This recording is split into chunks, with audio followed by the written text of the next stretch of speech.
On this episode of the Naturist Living Show, Black Naturists.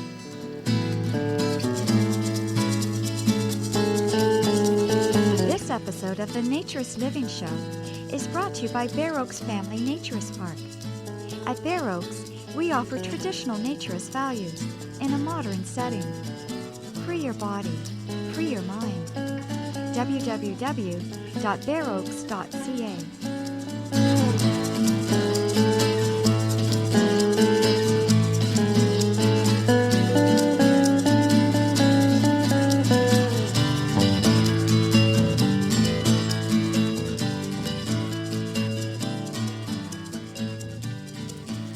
Welcome, dear listener, to episode 120 of the Naturist Living Show. My name is Stéphane Deschênes, and I'm your host for this podcast. And today I'm going to start with a quote. This is an old quote from 1927 by Maurice Parmelee. He says in the book, The New Gymnosophy, "Race prejudice is, in fact, a serious problem for gymnosophy. Consequently, it is of great importance for gymnosophy that race prejudice disappear entirely, or be reduced to the lowest possible minimum." Now again, this is Maurice Parmelee in 1927 in the book, The New Gymnosophy, a book which was printed over and over and over and over again. It became known as Nudism in Modern Life. Gymnos, as many of you know, is the Greek word for nudity, and gymnosophy comes out of that root. And he wrote that in 1927 when racism was an accepted part of life. People just assumed it was a truth that people knew, or they thought they did, that there were some races that were superior to others. In fact, lots of things were not equal. Men were clearly superior to women as well, at a time where in many places women still couldn't vote, couldn't hold property without their husband's permission. This is 1927, almost 100 years ago. And he wrote, "Race prejudice is in fact a serious problem for gymnosophy." Fascinating that somebody could see that far back. And I'm afraid that he would probably be very disappointed if he came out today and saw where we are and how little we've achieved. I mean, we've achieved things, don't get me wrong, but we're not there. And, I try to do this show to be evergreen content. That is, that no matter when you listen to this, it'll be interesting. And so I don't report on things that will happen, because often if you're listening to this show later on, they've already happened and you've missed it. I don't try not to report on things that are too specific to the moment that will be irrelevant in the future. But sadly, racism and discrimination against Black people is something that's been around for hundreds of years and still very much exists today. And the Black Lives Matter movement is really actually encouraging right now, because there's a lot of protests and people are speaking up, and it seems like maybe we are getting somewhere. And it's something that and that's why it hasn't been a podcast for a while, because I wasn't quite sure how to address it. Whether I should address it, I didn't want to be taking advantage of a situation. You can't see me, but if you've seen a picture of me, you know I'm not Black, I'm white, and I have the right to speak about this, but I should speak up. And I do want to support. And interestingly enough, Evan sent me an email. Evan runs a Twitter account called Naturist Vintage. And by the way, if you want to hear Evan, he has an interesting story to tell you. First of all, his Twitter account, Naturist Vintage, is fascinating to follow. Some great pictures. He's also a fan of the show. And thank you, Evan, for the nice and very kind comment you've sent before. And on the latest edition of the New Nudist podcast, yes, another podcast. There are many other podcasts, and the New Nudist is good. And I've talked about Scott Klein before, and I was interviewed by him, and I talked about him in a previous episode.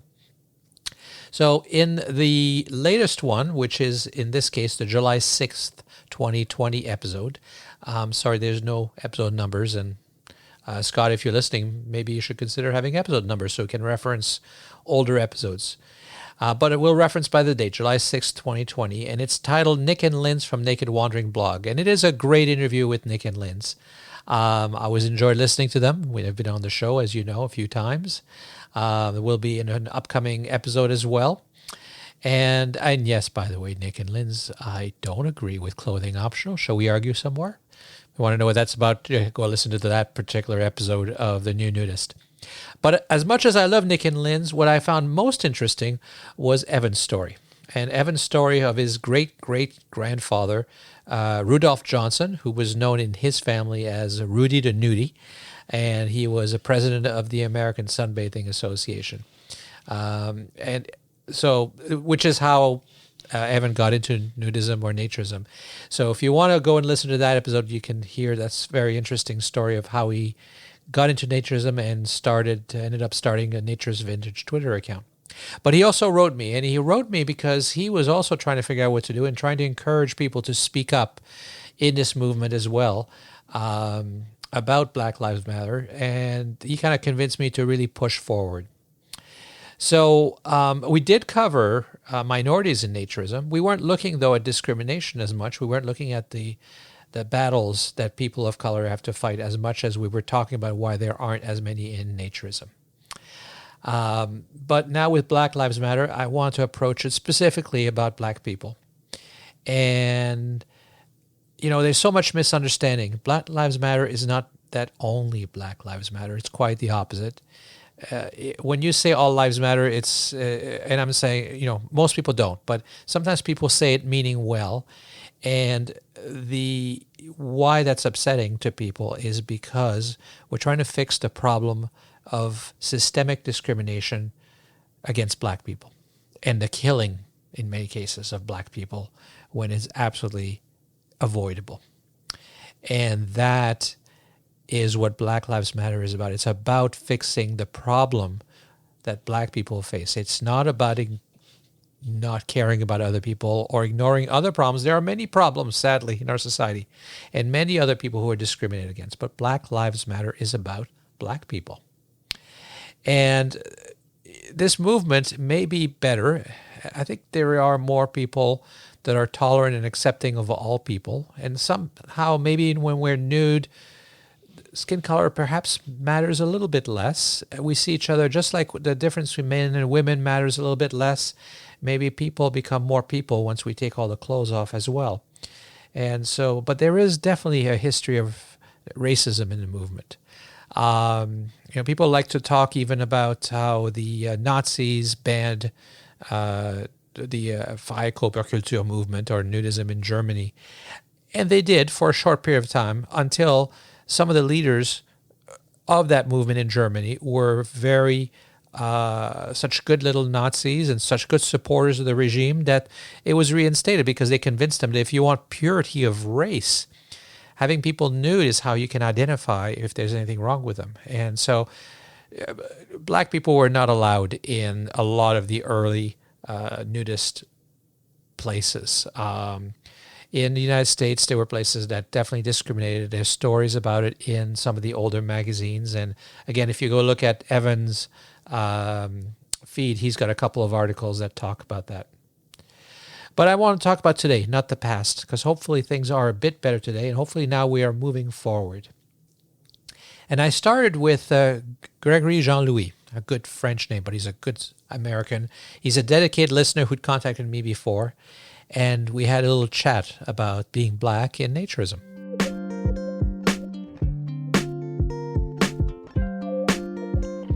My name is Greg. 38. I've been a naturist since I was 16, 17.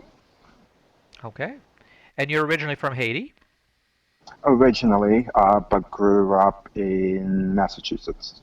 Oh, there you go. Me too, actually. I grew up in Wellesley. Do you know where Wellesley is outside Boston? Yes, I grew up just north of Boston in a town called West Medford. Ah, there you go. Yeah, I had my father was transferred there when he was with Sun Life, which was headquartered in Wellesley, and I lived there from about 12 to 16. So. Yeah, I pretty much lived in Boston since I was 4 years old. Oh, very cool. And then left for college. And for the people listening who can't see either of us, I'm Caucasian. Most people probably know that because they've seen me with a mustache. And You're black, right? I am. I am. So and in Canada we say black, but I think it's in the United States you prefer African American, or do you have a preference? I actually mostly go by Haitian or Haitian American, but Black is fine, African American is fine, but I mostly identify as Haitian. Yeah, that's cool because Haitian is a very unique culture, It's a very unique culture, correct? a good one. Yes. I and that's a good actually that's a good starting point because we're talking about being black and because this is the time of Black Lives Matters, and I'm sure it has been or it should have been for a long time, and I think it will be for a long time, even though right now it's more in the forefront. I hope it doesn't die out. Um, but being black isn't just everybody who's black isn't the same. There's a lot No, of different cultures, of course. and I, yes, I think people have to kind of understand that just because you share a race does not mean you share the same ideologies or culture. You know, my culture as a person from the Caribbean islands is vastly different from that of someone born in the United States. While there's a lot of similarities and shared experiences and shared stories, we do have a difference in culture, in language, in food, and depending on your upbringing, even ideology and how you see the world. But in many ways, there's a core thing that keeps us all together. and so as a naturist, does your skin color make a difference? Do you find? It's an interesting question, one that I thought about. I mean, I have not had any negative experiences as a naturist, a black naturist in naturism. I've never been disrespected or felt in any way, but you know, it's something that comes in mind in terms of, you know, if I go to a nude resort, and I've been to a few, you know, I am more than likely the only person of color in that space. It's not something I don't, it's something I notice and that I ponder on, because there are not many black or African American natures in that space. But conversely, if I go to a beach like Haulover or Sandy Hook in New Jersey, I'm not the only one, and there's plenty of people who look like me. So it's a different. It just depends how I live out naturism in the public space, how that it differs, Hmm. Well, and my comfort level changes. there's no question that when you look at websites for naturist clubs, resorts, and literature, it's very white. Yes, very. And does that make you feel that maybe you're less welcome? No, not necessarily. No, not necessarily makes me less welcome, but it, you know, if something that is the back of my mind, if I decide to go to a resort, you know, it's something I think about where, oh, is everything going to be okay? Am I going to be welcome? Um, but it does not in any way impede me from experiencing what it is. But it's definitely something I notice, but I don't feel unwelcome. But yeah, I mean, naturism is a largely a movement or a lifestyle that is predominantly Caucasian, predominantly male. Um, there's so much that could be done to change that, but you know, I often say when you're not someone who's surrounded by diversity, white is always the default for many things. Yeah. And I just think that's just the way it is. And, you know, resort owners or people who are decision makers or policy makers or of natures and probably don't think about the diversity thing because it's not something they go about thinking about or having to think about or experience because white is always the default. That's so it takes a little extra step of someone who's in a majority or to look in the spaces they are and say, oh, wow, there's not a lot of diversity in this space. Yeah, it is something that, white people probably don't notice much unless they are in an area where it's unusual. Toronto, where I am, is very diverse. Um, Not just black and white, but every people Yeah, from all over the world. yeah, And I actually, when I travel outside of Toronto and I go to places and I go into a restaurant, I actually notice everybody's white, and it's kind of weird because I'm used to seeing diversity. I'm right. not saying there's no problems here. We have problems too. Don't get me wrong, but we have a lot more diversity than some places I've gone to. So it is something I've fortunately noticed, and I've tried to fix in our website and our imagery. But then you have to find people willing to be in pictures, Right. and you have even when you pay money, that's not necessarily easy. Where I've solved it easily is if anybody's seen my signs, I put a group of people, and when you do illustrations, which is what I've done, cartoons, well, then it's easy. You can make them anybody, any style, any age, any shape, any color you want. So it makes it Yeah, I easier. mean, the task of making it more welcoming, it doesn't matter what it is, whether it's naturism or an engineering field, whatever it is, of making things a little bit more accessible or relatable or welcoming to people who may not necessarily be in those areas, is taking that little extra step, looking at your website and say, oh, you know what, we need to add a little bit of diversity in there. Because, people do things or go places where they see others just like them. And it makes it a bit of a more less nerve-wracking and more welcoming experience when you see other people who look like you. Right. Of course, it would actually, since you never see it or rarely see it, it would be very refreshing when you see it. Like, whoa, look at And, this. yeah, absolutely, absolutely. So there's a real opportunity for people that to attract a group that would be particularly feeling welcome if Right, they saw themselves reflected in the right, marketing and promotion. exactly, exactly, exactly. And I've, seen online chats or forums where people of color, not necessarily black, who ask, oh, is it okay? Is it safe to go? Or because, they don't see themselves in these pictures or websites, that they just need a little reassurance that I'm welcome. Well, see, for people who are white in a society that is a majority white and reflects everything that way, in Right. they probably don't even think of themselves as particularly white. Do you, how often do you get a chance to forget that you're not white, that you're black?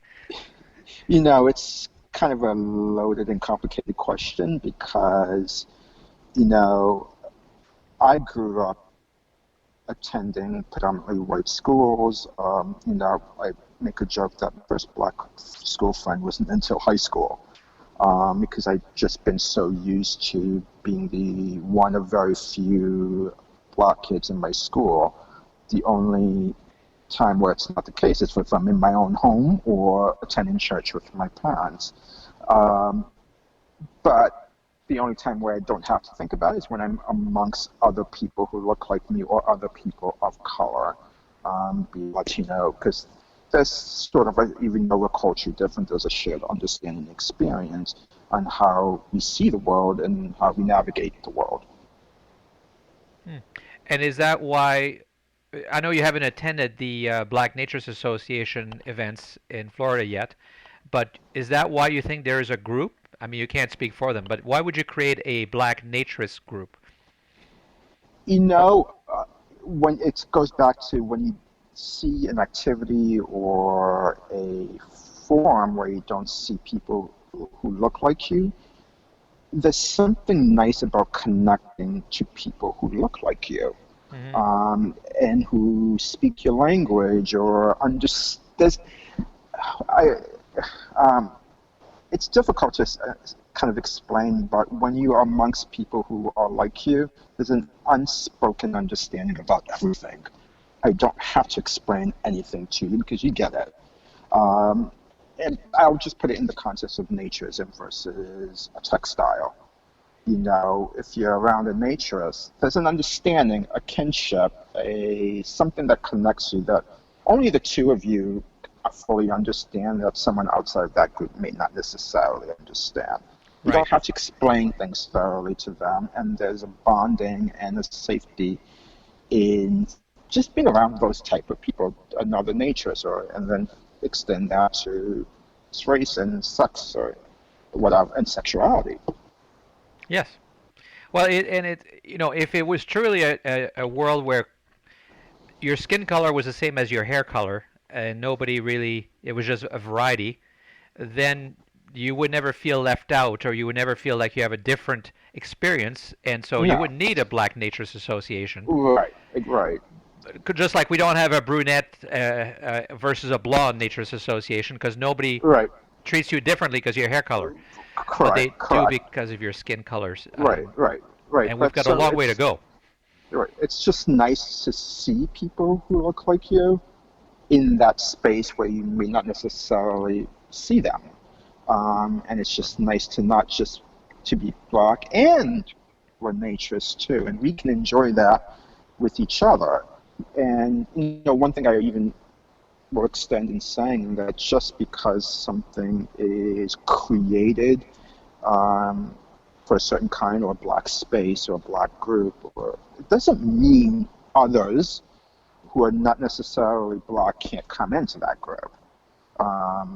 It just means, hey, you're welcome Right. to this group, but keep in mind, this is a group with an intended purpose of connecting naturists of color together. Doesn't mean others are not welcome. It's just keep in mind this is where you are. In other words, it's sort of our home. You're welcome guests. Come and enjoy yourself, but remember where you are. And I'm only speaking in general. I can't speak for exactly that group because I have not had the opportunity to attend.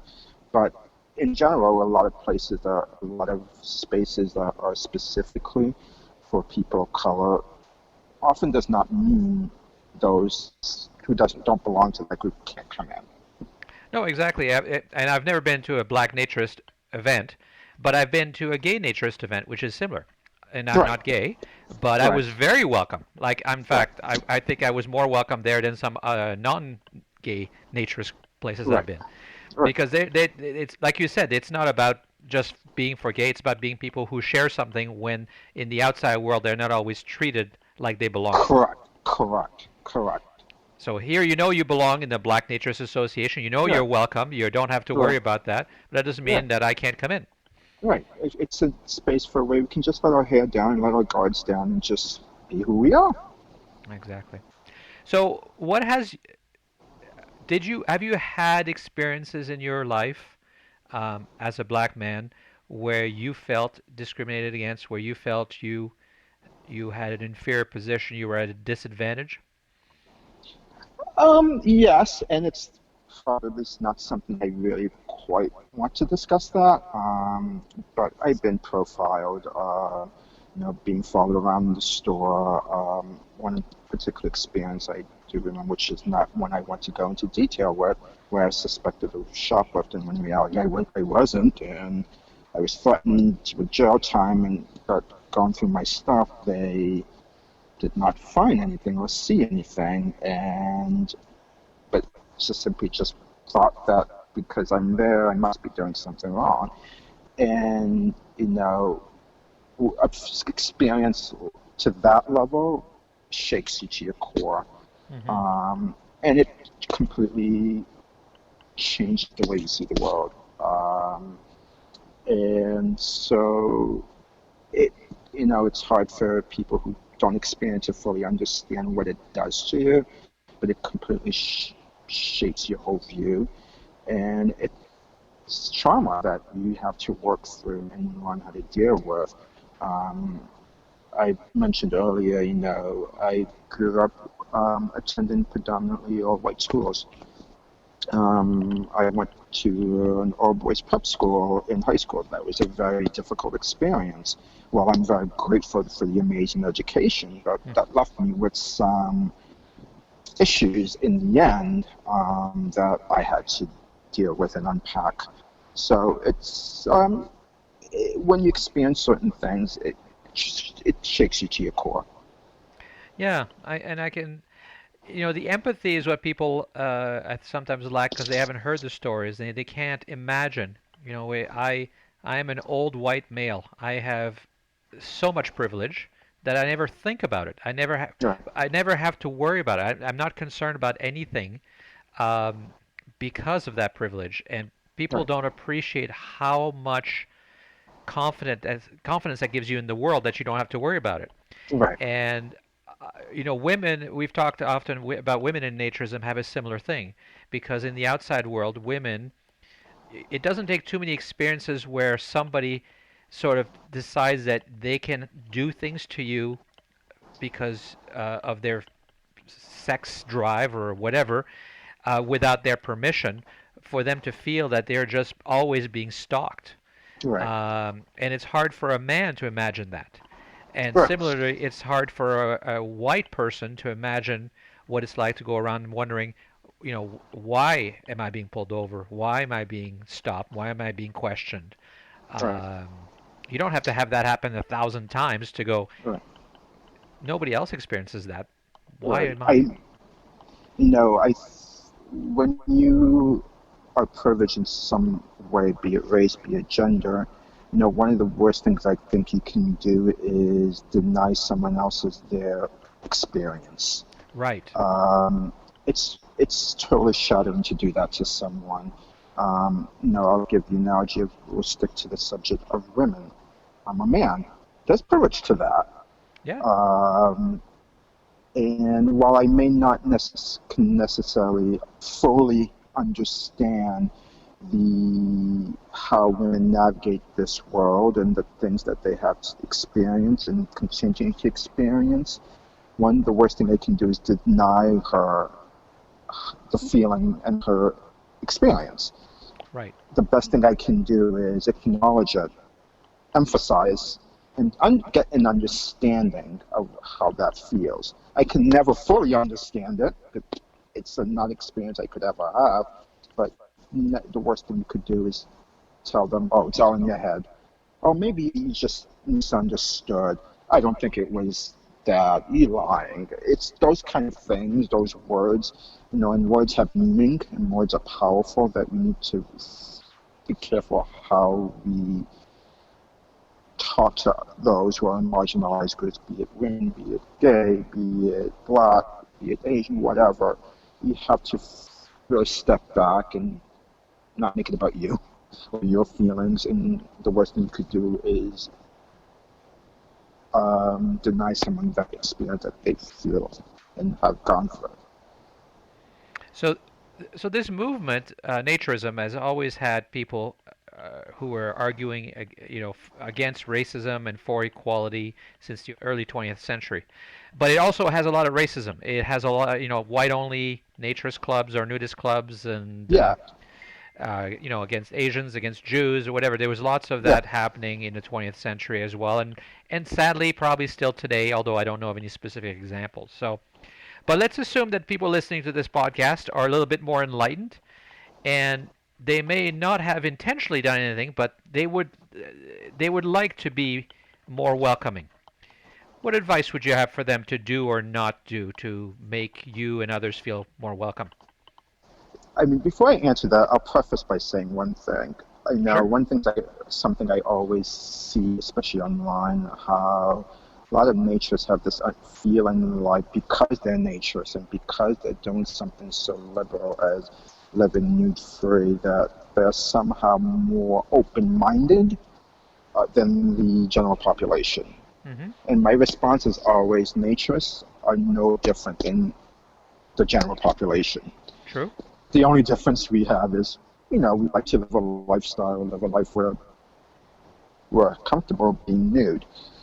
That's the only difference. Everything else we can share is varying political views, various life experiences. To circle back to your question, how do you become more welcoming? I don't want anyone going up there to, naturist couple, black couple or Asian couple walks into a naturist resort. please don't a million people go walk up to them to say, hi, welcome. Right. That could be that's a bit much. It's a bit much. But it is being friendly. It is going out of your way and saying, hello, welcome, we're glad to have you here. You don't want to make them feel like this sort of, they're plopped there for you to really say, hey, world, you got diversity. Here's that little black guy over there. You don't want to go to do any of that stuff. But it's also taking the stuff, as we kind of talked about, is look at your websites. Your websites are the first point of entry or visibility to a lot of people who may be interested in naturism. Look at those websites. Is it pretty much stock of white people or older people? Is it trying to get young people? And, you don't want them to only see old. Not that there's anything wrong with older naturists. But it's kind of those, taking that little extra step of asking yourself, how can we make sure these people are seen in our space? It is, more welcoming is, for example, if you go to a lot of new beaches in big metropolitan areas, there's a lot of Black, Latino, Asian people sunbathing. I've always been perplexed as to why naturist organizations don't have a booth in those kind of public spaces, to handing out brochures, because that's a big area for you where there's a lot of diversity in terms of race, sexuality, where you can really educate and advocate for naturism to people who may not necessarily even know such a thing exists. Nude beaches are easy access to a lot of people because it's free. And like in Haulover and Sandy Hook, Baker's Beach are big beaches near big metropolitan cities, so you're going to have a diverse of people going to there. You should be going there and reaching out and shaking hands and say, hey, we're ANNR, we're TNS, we're Nature's Action Committee, whatever, because you're exposing yourself to people who may not necessarily know that you exist. There's an episode on minorities in naturism. We sort of, in our conversation, we've sort of alluded to that. If you don't feel welcome, then you're not coming. Right. I don't. Yeah. Some people have said it's cultural, but I don't think so, because you're Haitian. That's not the same as somebody who grew up in Detroit. Like, it's not. That's not. Your culture is totally different. It's not. I think cultural plays a small part of that. But do you think there's such a thing as black culture that is against nudity? Against it? No, that's actually. I think that's a little strong for me to say, but it's a little taboo. It's a little taboo. It's no more than taboo than white, but black cultures tend to be a little bit more religious. So it's kind of I think there's a lot of mental gymnastics people got to do to kind of get on board with it, and unpacking things that you learn that may not necessarily be true. Yeah, but see, then if more religious is the religion is the issue. Yes. And I think that there's more if you come from a specific country, like Chinese immigrants in Toronto, they have a culture that has more body phobia that they come from. But that's not even Asian. That's just Chinese. And I think that can make a difference. You have more of a culture because you were born in Haiti and your family's from Haiti. But a third generation person from Detroit or Boston, if they're black, their culture is American culture. Right. Like that's where it comes from. Yeah, I agree. But beyond that, if you're aware that you're black, and you're aware you don't feel as welcome because of the advertising and the imagery, you don't see yourself there, that's not culture. That's just bad marketing. It's a group that knows they're not always welcome. Yeah. No, yeah, absolutely right. Like, it never occurs to me that I'm not welcome somewhere.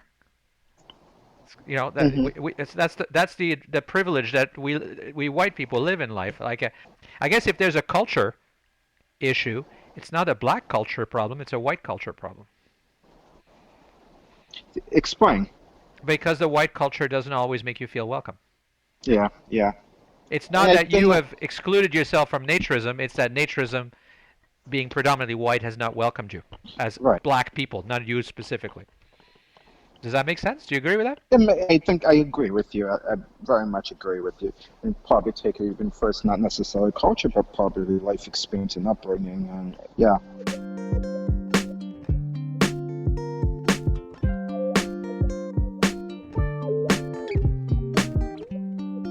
And after I talked to Greg, I wanted to find somebody else.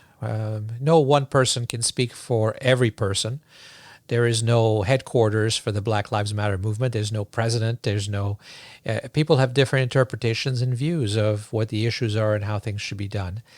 And so the next person I contacted was Shirley Mason. And I went looking. I thought I had done an episode with Shirley, and I haven't, which is a terrible, terrible mistake. And I will fix that. I'll contact her again. And because Shirley and Richard Mason have been tireless advocates for naturism and beaches, and they were key to getting Haulover designated as a clothing optional or nude beach. They started a B.E.A.C.H.E.S foundation because they weren't happy with one beach. They wanted to help everyone. She's a marketer. She's a tireless promoter.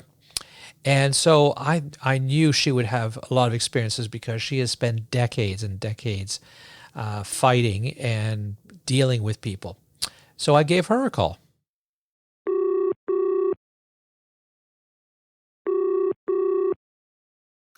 So Shirley, you have, well, I don't even know how long. I met you, gosh, decades ago, I think. I think it might have been 20 years ago. Hmm. You have, At least. yeah, I think so. It was right at the beginning of Haulover had been turned into a beach, and it was a great success from the beginning. You've done quite a bit of work with the Beaches organization in Florida. You've been very involved in naturism and the associations.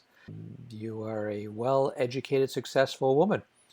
And how long has it been that Haulover's been nude beach now? Would you believe it'll be 30 years next year? 30 We started in years. 1991. Wow. Okay, so it Yeah. wasn't at the beginning. It was, I think it would have been around 2000 that I first met you. Something like 2000 or Okay. 2001, I came down to Florida. And you and Richard were so kind, and you let me sleep in your house, and you welcomed me with open arms, despite not really knowing too much about me. It was, Well, that's how we naturists are, aren't we? it is true. It is true. We're a very accepting people. Um, most of us. I meet people that Hmm. I'm not so Well, fond of, but it's a cross section of society, I guess. But I think on the whole, it is a more open-minded, more tolerant, more accepting uh, group of people. Well, would you agree with that? I would. And speaking of that, when I came out to my parents and family, which didn't take me long because I've always been a very open person, and my father told me and taught me if you're big and bad enough to do something, you're big and bad enough to suffer the consequences. Yes. And he also said, don't ever do anything that'll bring shame to our family. Hmm. So, um, and then my mother would say, when I was little, if you want to know the truth about something, ask Shirley. You may not like what she has to say, but she will tell you the truth. Well, and that's great. And so, how long have you been involved in naturism? um, Actually, Richard and I got involved in about 83, 81. That was when South Florida Free Beaches had just lost its beach um, here in Miami-Dade County at Virginia Key.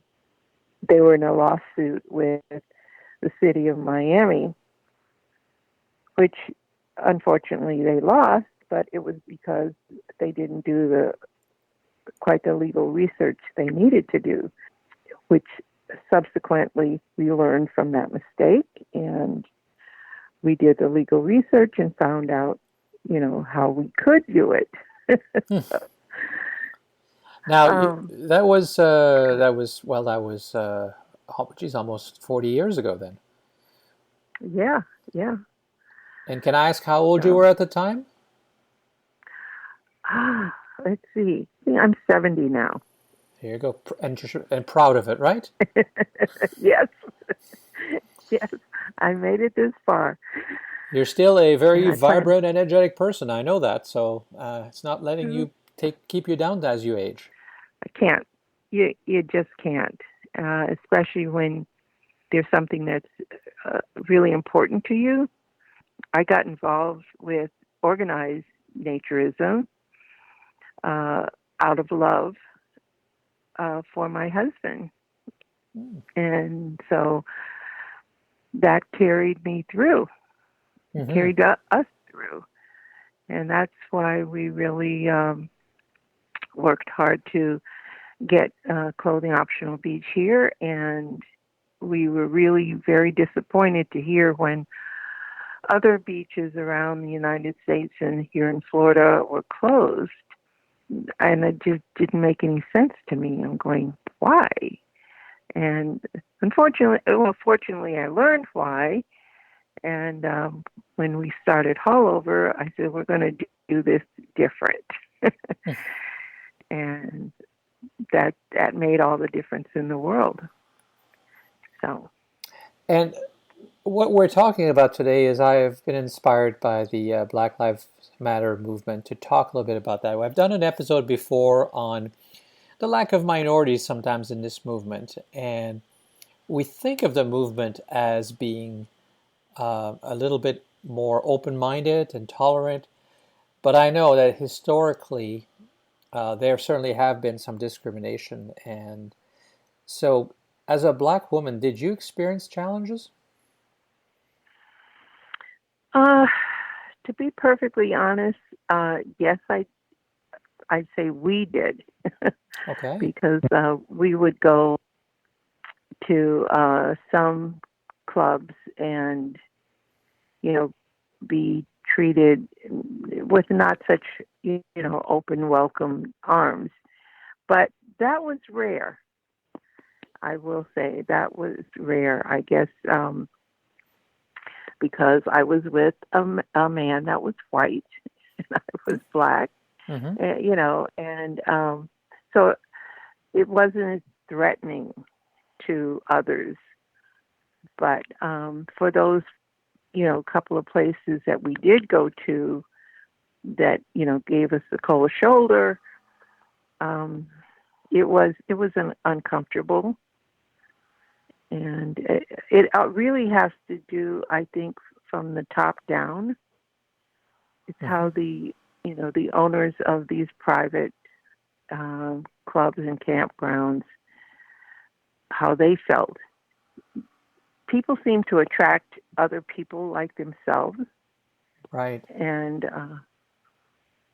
so, it was apparent. And, but we met so many nice people that, I just let that stuff kind of roll off my back. Well, that's good, but it must still hurt when it happens to realize you're not looked at as a person, but just because of your skin color. Yeah, it does. How do I put this? I grew up in Duluth, Minnesota. I think you know that I was from Minnesota. Mm-hmm. And so, it was almost a lily white area of the country. And fortunately, there was an Air Force base there at the time. And I had plenty of guys to date. My mother said, you girls are so spoiled. You got all these guys you can pick and choose from. But it was a little awkward, too, because, yes, I could, once I left school and, I could find people of, of mixed race or Black or of minorities that I could socialize with in school, and I got along real well with, everybody and participated in extracurricular activities, but nobody wanted to date me in school. And so I find it interesting that when we had our 10-year reunion, that's when the guys that were interested came out of the woodwork. Mm-hmm. Because now they felt free, I guess, to to ask me out and hopefully strike up some kind of romantic relationship. But I was married by then, so They're no, lost. thank you. Yeah. So as you were fighting in Go 1981 ahead. and the things, did you ever feel you were not taken as seriously because you were Black? Yeah. Hmm. You mean in naturism or in general? In naturism in general, when speaking to politicians, I don't know, when dealing with officials from the government? Well, since naturism and skinny dipping is such a controversial issue when you're talking to politicians, you don't know if it's because of the subject that they're uncomfortable or if it's because of you. I will tell you this, though. Having a Black female come to you talking about clothing optional beaches and how they're good for a community and nude recreation in general is, a thriving market segment that, we should be tapping into. Mm-hmm. They were always very surprised. Number one, that you're even talking about that. Mm-hmm.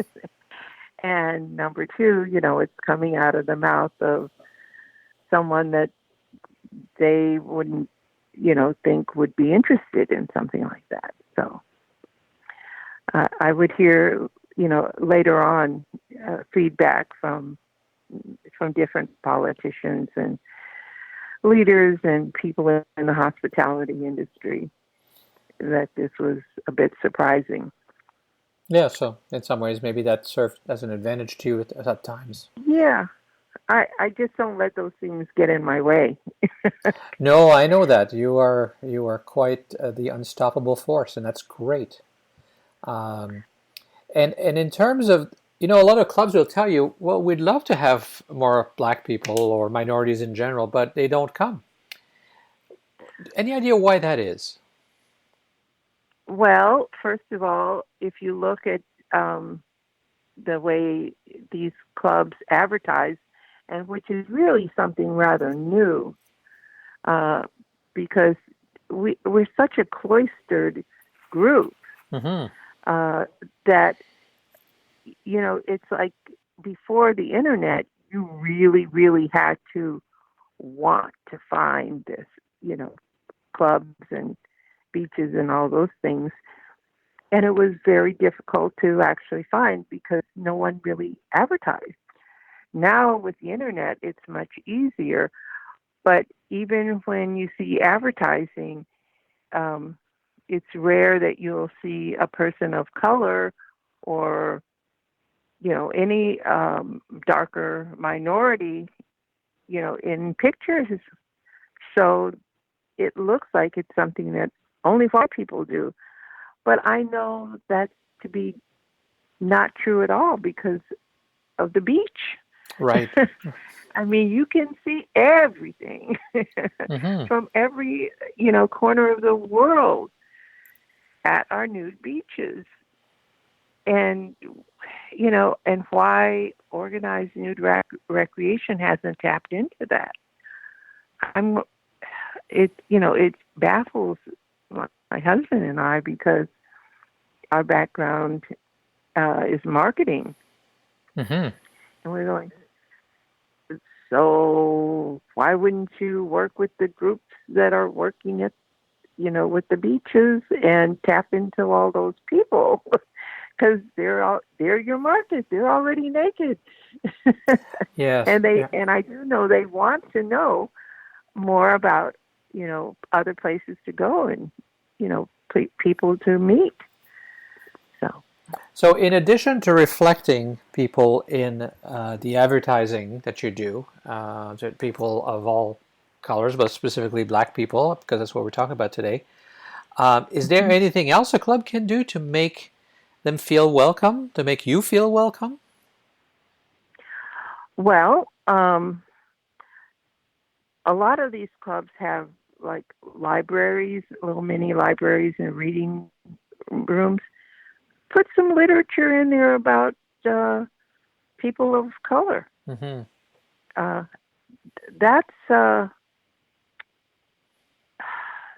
That's real important. To it is awkward for a lot of minorities, and I have to speak in more general terms because I'm a typical American in so far as my background and family structure runs pretty much the gamut.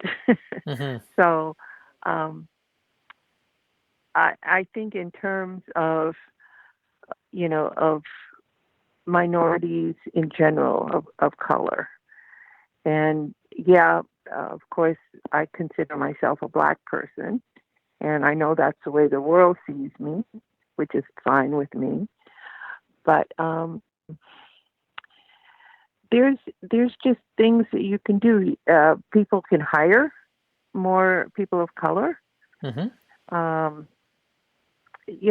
Seeing the staff be all white is a bit intimidating for someone that's coming out for the first time. Even down to the music that's being played, Mm-hmm. Mix it up.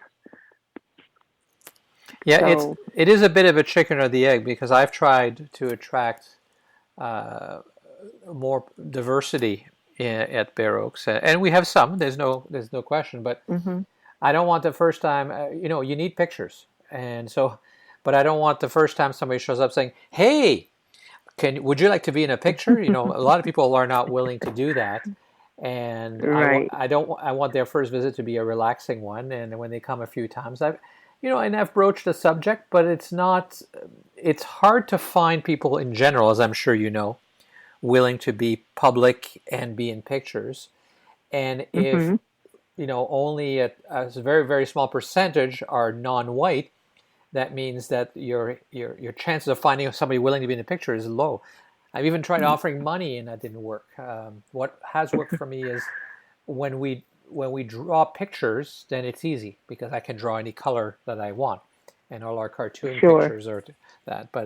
And then the same thing with staff, right? There's a limited number. Even though Toronto is an incredibly Mm-hmm. diverse place, and it always disappoints me that we can't attract more of that variety. It's a challenge. But so let me ask you a question. People, say, look, I don't want to identify people by their colors. I want to look at them every as people. But then when you want to reflect, whether it's on your board or in your advertising, you want to approach people. Is it offensive to go to somebody and say, look, I want to have more Black people in my office, on my board. Would you be interested? Because then you're really identifying them because of their skin color. Is that offensive? I don't think so. I don't think so at all. I think it's kind of a compliment to say that, you want to be an engine for change and improvement. And that's always a more positive way of approaching, something. And if people can admit that how things have been in the past and even in the present isn't working, and they're ready to learn and move forward, I think that would really make a good impression on people that Black people, Asian people, Hispanic people. So, yeah. Yeah, I guess often being a visible minority means you're recognized that way in a negative way. So to be recognized that way in a positive way, I guess would be a pleasant change, I suppose, right? Yeah, yeah. You're wanted for good change, not just because I can mark this one off. Oh, got one black over here. I've done my part. Thank you very much. But no one wants to be a token. But if you go to people with sincerity and you really give them a voice to speak out, and they will. It's a human nature thing. It seems to be getting worse in some ways recently, doesn't it? Well, at my age, to say it's getting, I think this comes in waves. Um, it's being talked about more now, and garnering more attention because of people are just sick and tired of being sick and tired, Yeah. and being treated so shabbily. But I think with the 24-hour media that we have, we're just getting bombarded more by it. Mm-hmm. And of course, we have certain leaders that want to play on those fears and anxieties and frustrations. And of course, if they're getting a lot of attention, and and then if you have a powder keg where you have all these millions of people demonstrating all over the world because they're pissed too. Yeah. You can't ignore it, but I don't think it's really getting worse. I just think it's being brought out more. It's just like when the Me Too movement. Women have been sexually victimized, forever. Yes. But when people just said, "Look, enough is enough. I'm sick and tired of this, and I'm going to speak up," and then they find that they have all these other allies that feel the same way, Mm-hmm. but we're afraid to come forward. So, better, worse,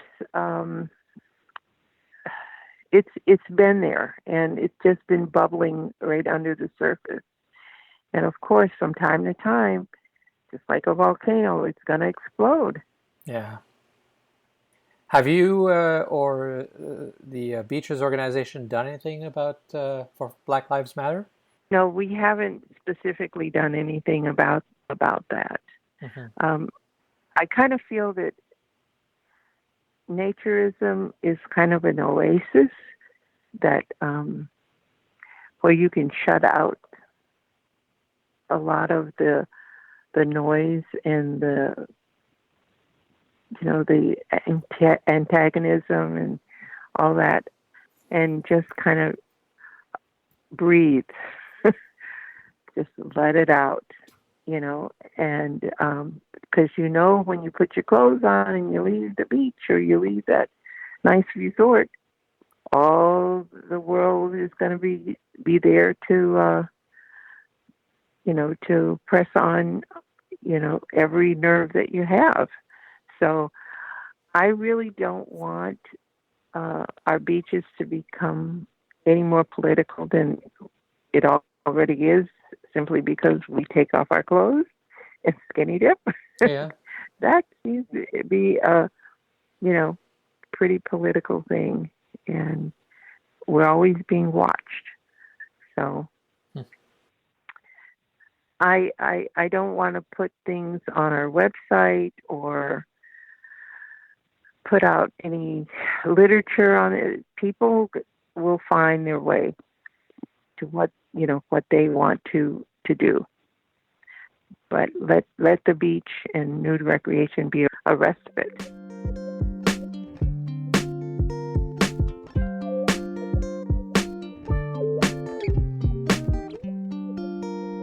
Now, I had found a Black Naturist Association, and I that was actually the first people I wanted to talk to, but I couldn't get a response. Maybe it was a season or whatever. But as it turns out, one of the board members of the B.E.A.C.H.E.S Foundation that Shirley has founded and works very closely with still is Michelle Jackson, who's also one of the key people in the Black Naturists Association. So through Shirley, I was put in touch with Michelle, and we had a lovely chat. Welcome, Michelle. I was really glad that Shirley could connect us. And I understand you're on her board of directors for the B.E.A.C.H.E.S Foundation. Absolutely. It's a new appointment for me. I'm excited about it. Definitely excited to represent B.E.A.C.H.E.S on the board and participate. So it's an exciting time. Well, that's good. And how did you connect with the B.E.A.C.H.E.S Foundation? It was a few years ago. I would say maybe about 3 years ago.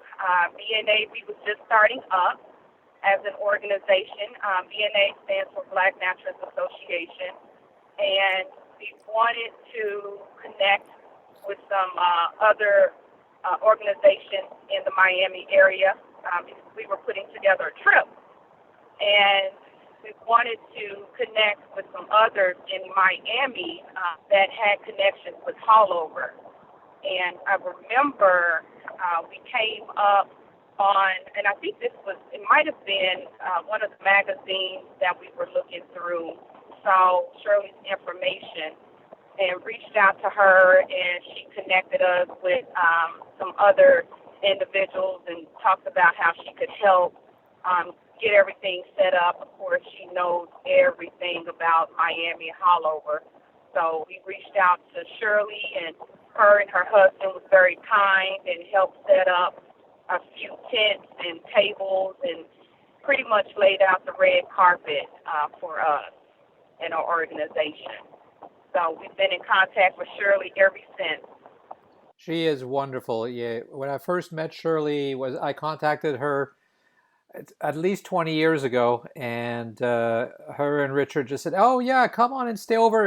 At our place. We've got a cot you can sleep in." I mean, she didn't know me from Adam, and still welcomed us into her home. It was wonderful. Oh, absolutely. Both of them are really, really sweet people. So I'm looking here at your bio on the B.E.A.C.H.E.S Foundation. And it was interesting because you said when you are the only Black walking into places where you're not often represented, people tend to look at you. That is correct. Tell me what that feels like when you go to a naturist club where you're so aware of the fact that you're somehow different. I'm kind of immune to it. I'm used to it.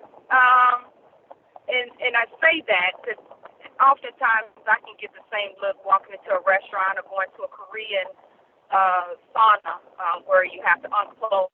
And, our bodies can be different. We come in all different color shades and sizes and whatnot. And so sometimes it's just people's curiosity.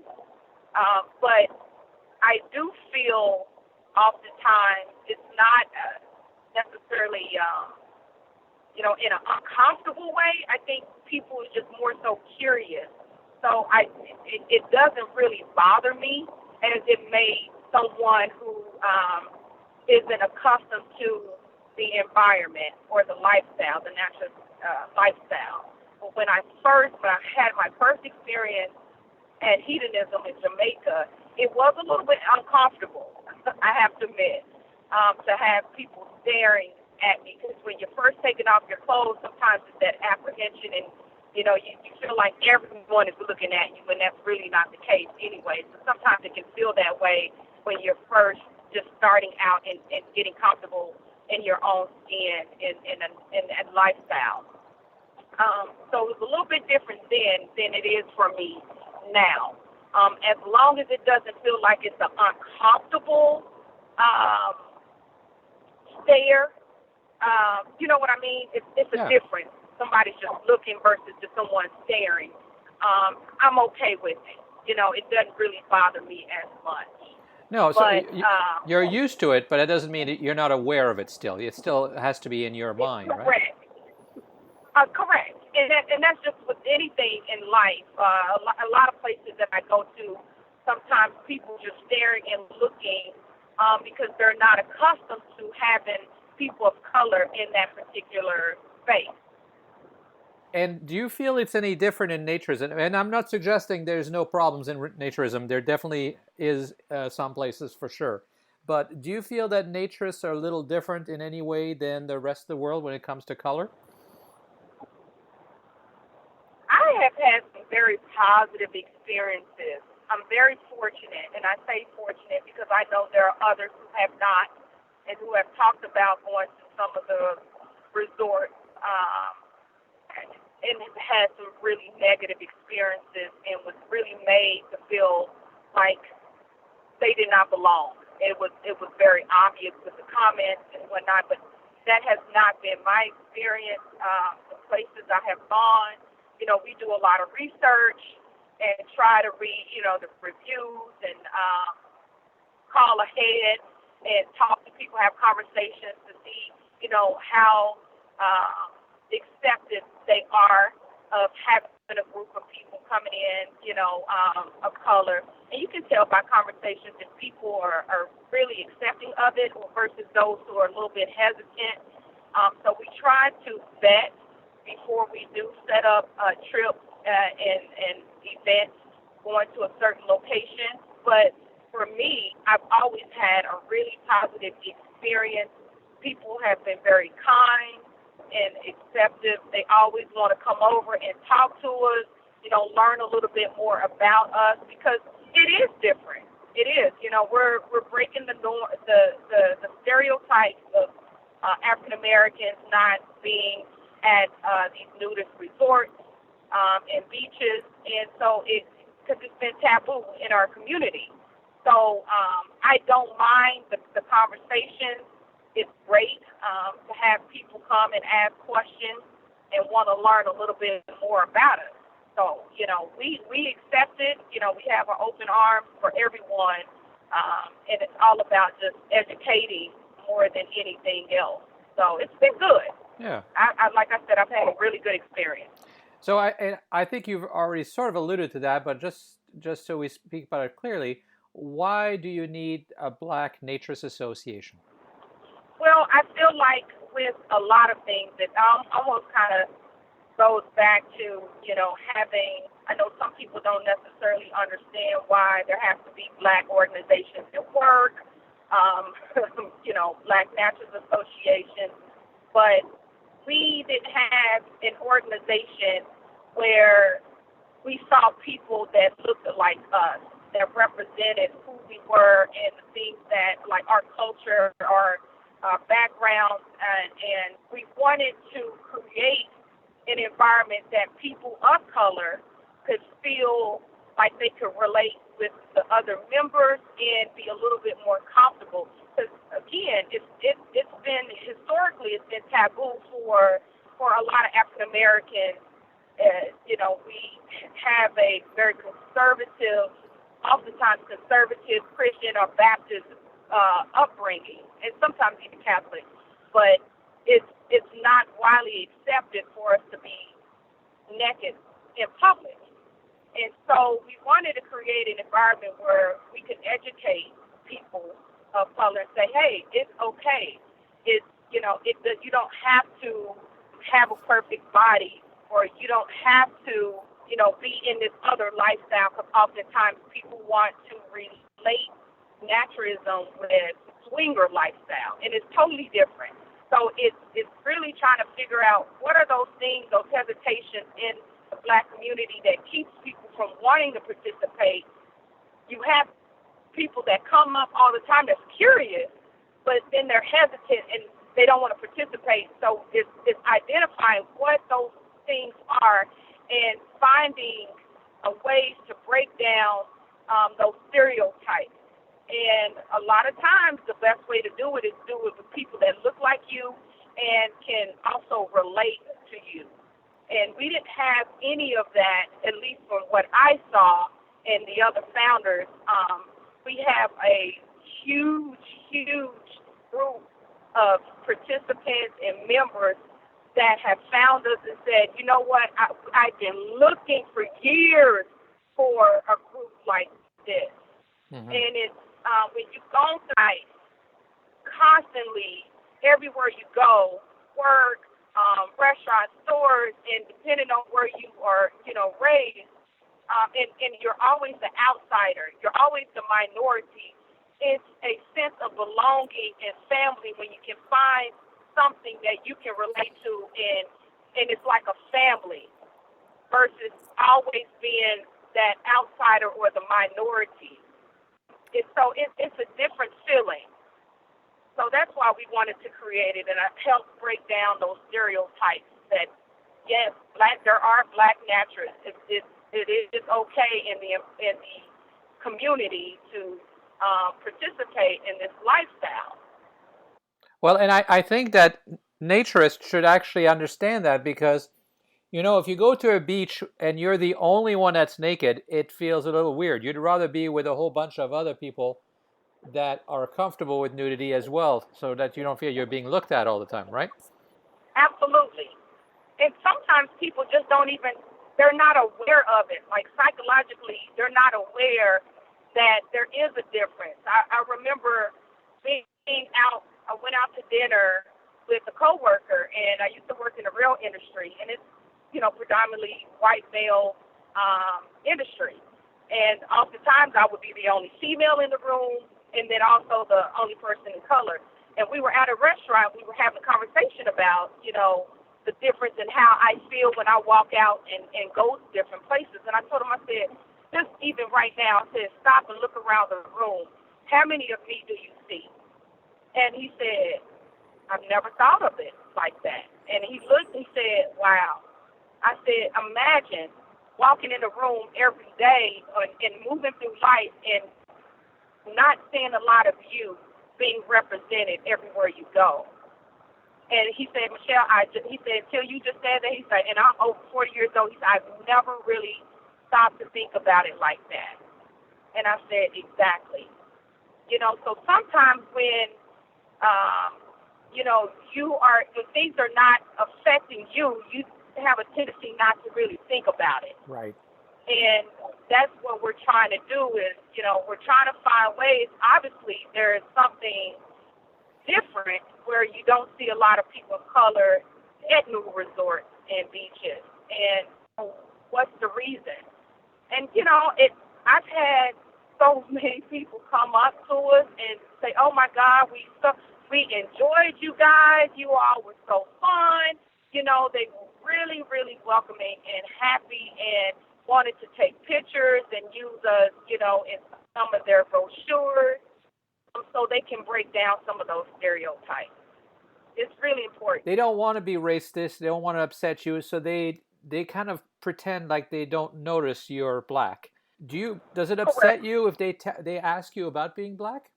No, absolutely not. I mean, it's who I am. And again, it's all about, I welcome those conversations. My founder is 6 of us, and we welcome those type of conversations. We're all professionals. We all come from a variety of backgrounds, but we like having those conversations because that's how you educate, and that's how you create positive change. It's when you don't have those conversations and people are living their life and moving through assumptions that creates a lot of hostility or, misunderstanding. So you have to have an open dialogue. And if somebody who is white or Asian or Middle Eastern wants to attend a B&A event, are they welcome? Oh, we have white members that are part of our organization. We've had people to reach out. They are more than welcome to join any of our events.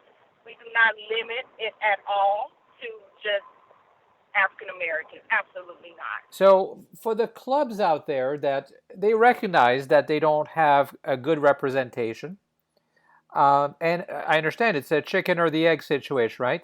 You don't see yourselves there, you don't feel always welcome. So how can they encourage that, because they're majority white and they want to encourage it, but they don't have the people there to show you? What do you suggest to them? Well, they can reach out to us and or other organizations that have members of color and try to partner with them on events or do some marketing promotions. There's many different ways. Well, that's fantastic. So if people want to learn more about B&A, how do they get in touch with you?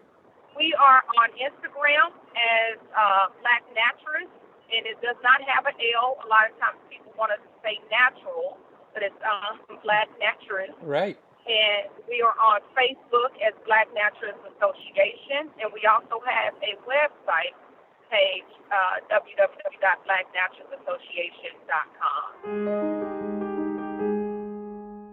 So discrimination is something, to live with discrimination all your life, to always feel like you have to be careful, that you may not be looked at like everybody else, that you don't fit in, is something that naturists might understand a little bit if they think about it.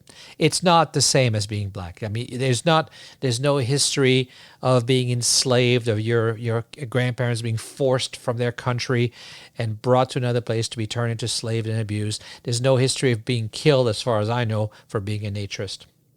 But think about it this way.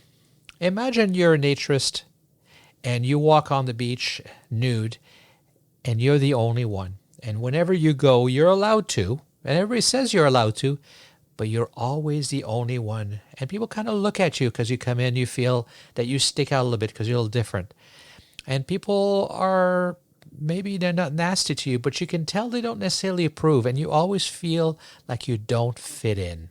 And you're not really with people like you, people that understand you.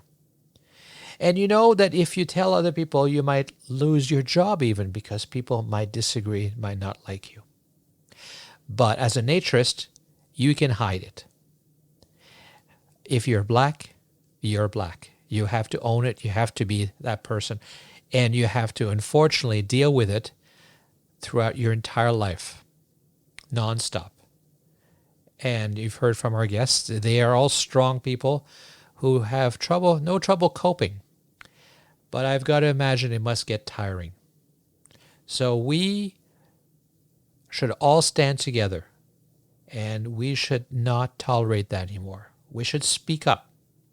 When we hear it, when we hear discrimination, when we hear racist jokes or inappropriate comments, we should speak up. But you can't ignore it, because it won't go away on its own. It hasn't, clearly. It might be getting better slowly, but it's too slow. It's not fast enough. And we can't pretend it doesn't exist. Sometimes the more liberals among us like to pretend, I don't notice color. But of course, society notices color, and you probably do as well. And you can't pretend it doesn't exist. And as you heard, it's not that they want to be thought of as invisible or not black. They're proud to be black, and they don't mind talking about it. So we don't have to pretend that being black doesn't exist, that different colors don't exist. Hopefully one day we'll get to the point where different colors will just be interesting. It will just be, it's like some people are redheads and some people are brunettes. And we won't look at one as any different, just interesting. So support the association, support the businesses, support the people that for centuries have been at disadvantage and now really deserve to be treated special, to maybe have the advantage just for a little bit. Why not?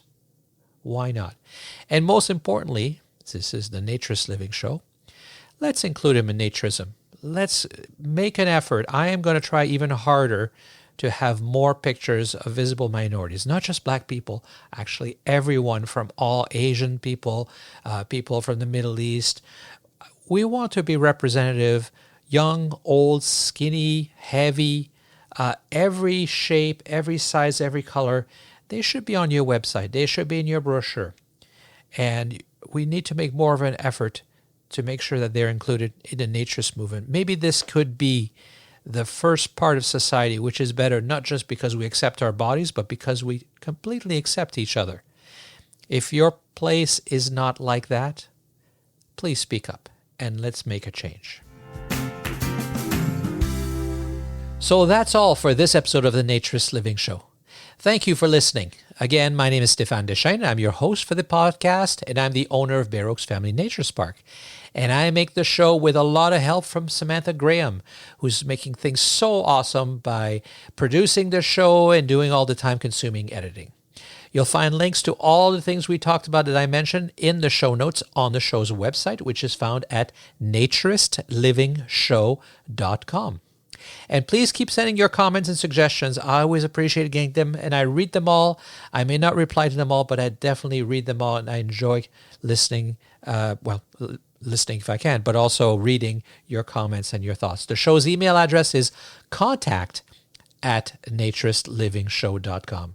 And remember that you can call and leave a comment, and the show's phone number is 905-473-6060, extension 333, or you can just Skype Bare Oaks, one word, B-A-R-E-O-A-K-S, again, extension 333, and you can leave a message and take as many tries as you want. I hope you enjoyed the show, and that you'll join us again for the next episode of the Naturist Living Show. This episode of the Naturist Living Show was brought to you by B.E.A.C.H.E.S Family Naturist Park. Traditional naturist values in a modern setting. Traditional values means that naturism is more than just taking your clothes off. It is a life philosophy with physical, psychological, environmental, social, and moral benefits. B.E.A.C.H.E.S Family Naturist Park strives to promote those naturist values in a modern setting that provides the amenities and services that our members and visitors expect. Free your body, free your mind. Learn more at www.bareoaks.ca.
To freedom is irreversible. We must not allow fear to stand in our way. I have fought against white domination.